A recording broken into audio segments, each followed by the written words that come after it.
Isa Barbier, pouvez-vous nous raconter la genèse de ces œuvres, nous expliquer comment vous les avez pensées, comment vous avez disposé toutes ces plumes que nous voyons? Alors,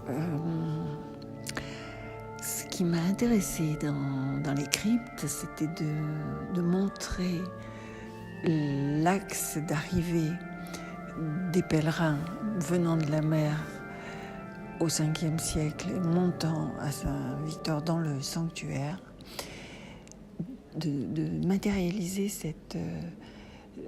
ce cheminement qui est très difficile à comprendre étant donné toutes les superpositions d'architecture. Et là, il me semble que ça simplifie la compréhension.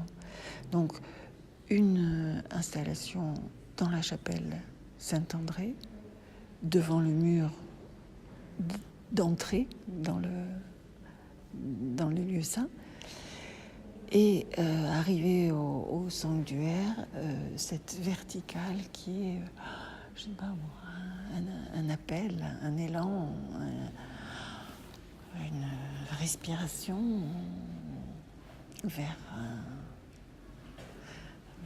une spiritualité intense, vu le nombre de plumes. Oui, effectivement, combien de plumes pour faire cette œuvre qui nous invite à la spiritualité, à la hauteur. Alors, si on veut bien comparer la croix de Saint-André, où il y a à peu près 250-300 plumes, et vous voyez la multitude de plumes dans cette installation. 250 plumes, ça fait une petite partie minuscule de cette immense chevelure qui est composée de 3 grappes de plumes, plus un rajout. Et dans cet élan, la force qu'il faut pour cet élan, l'ascèse qu'il faut, on perd des plumes, bien sûr.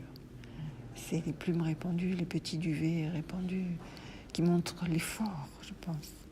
Et en même temps, on essaye de faire une protection devant l'installation.